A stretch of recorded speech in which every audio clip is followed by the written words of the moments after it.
Now this weekend, Edgeley Park will host the Stockport Darts Festival, and I'm joined now by local dart star Tony O'Shea, who'll be playing in the tournament. Tony, thanks for joining us. No problem. Now, we just saw that golf, the little package there. I believe you used to be a greenkeeper. Yeah, Edgeley Grove in Stockport. Did about 16 years before I turned pro at darts, so... yeah, I've actually been involved in the Open. I rate the bunkers once at a qualifier at Stockport. So. Fantastic. So, I mean, that must have been a lovely way to practice your darts as well. You had a bit of spare time for that. Well, during the rain showers in the northwest, we had a dartboard up in the brew room, so Mike, my old boss, let me used to throw a few darts. So you've got him to thank then? Yeah. Brilliant. Well, we'll talk about the Darts Festival now. It's fantastic to have such a big tournament at your hometown of Stockport. Yeah, especially at my local football club, the theatre of nightmares just lately. But, yeah, it's brilliant to have such a big event in Stockport. I mean, it's not world ranked this year, but hopefully a good tournament, and we'll have world ranking points for it next year, so it'll be on the world calendar, yeah. So who else will you be playing against? I know Darryl Fitton will be there, another Stockport lad, but who are the players you'll be playing against? Yeah, there's a couple of former world champions. John Walton's there. I'm not sure the current world champion's coming, Ted. I think he's got other commitments, but... probably 15, 16 of the world's top 20 will be there competing. There's about 180, 200 people playing in it, so yeah, there's some good players. Well, it's a fantastic opportunity for local Stockport people to get down and watch a good level of darts as well. Stockport's a really good town for darts. There's a lot of good players around, and they can still actually enter on the day up to about 9:30 on Sunday morning for the Masters itself, so they can still pop down and enter. Excellent. Well, one of the players who'll be playing in that is Darryl Fitton, and we caught up with him to ask him his opinions on playing in his hometown, Stockport.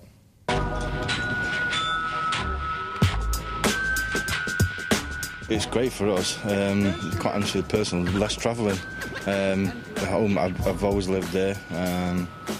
Playing my darts here, we play local leagues here, so to come and play an event like this, it's fantastic. Great for the town. We play local, we play at the Armoury on a Tuesday and the Pineapple in Marple on a Monday, but to actually play an event like this, there was one 3-4 years ago. Nothing on this scale. Brilliant. I've had quite a few people saying, can we come and watch you and everything, but there's so many good dart players in Stockport as well, and it'll show them what they're worth as well. So, with it being at the football club as well, they're obviously helping out with the community. Maybe it might bring some more players to come and watch the football and the rugby. So when I was younger, I used to actually nick over the fence and play football there, and I get shouted by the caretaker, but to play darts here, it's great. And blow. Well, it wasn't quite a World Championship dartboard, was it? No, it looks sunny, but there's a force 10 gale blowing around that corner. So not the best of conditions. No. And the bar was shut as well, so... So not good darts conditions, no. Well, Darryl, we'll talk about him for a moment. You go back a long way, don't you? Tell us about that.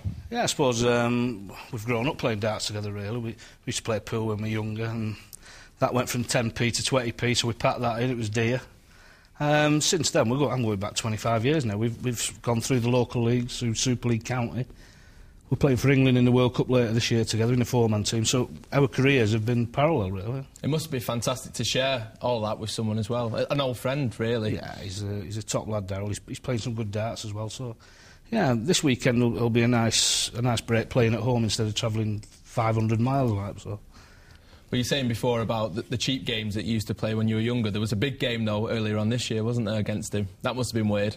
Yeah, down at the lakeside, yeah. It was the weirdest game of darts I've ever had, that. I mean, there was so much pressure on it, and everyone thought it was a really good game, but we've had some much better games than that over the years, so we just thought it was another game, but the pressure was unbelievable. That, of course, was the World Championships, in case anyone was wondering. Semi-final, yeah. Semi-final. Fantastic time to be playing him. Yeah, superb. I mean, did you look forward to playing him, or was it a little bit like, I'd rather not be playing him and perhaps meet in the final, or just let someone else knock each other out? That'd be the perfect game in the final, because obviously one of us would be champion, and we'd cheer for each other anyway, but throughout the tournament we'd planned out if we both kept winning it would be the semi-final. But this year we've done so well in the ranking tournaments. I'm number 1, Darryl's number 3. If it works out like it looks like it could do, we can't meet till the final next year, so maybe that's the one. Yeah, that'll be something to look forward to, certainly. Well, thanks very much for joining us. Good luck at the weekend, and you have to get one over Darryl, eh? Cheers, mate.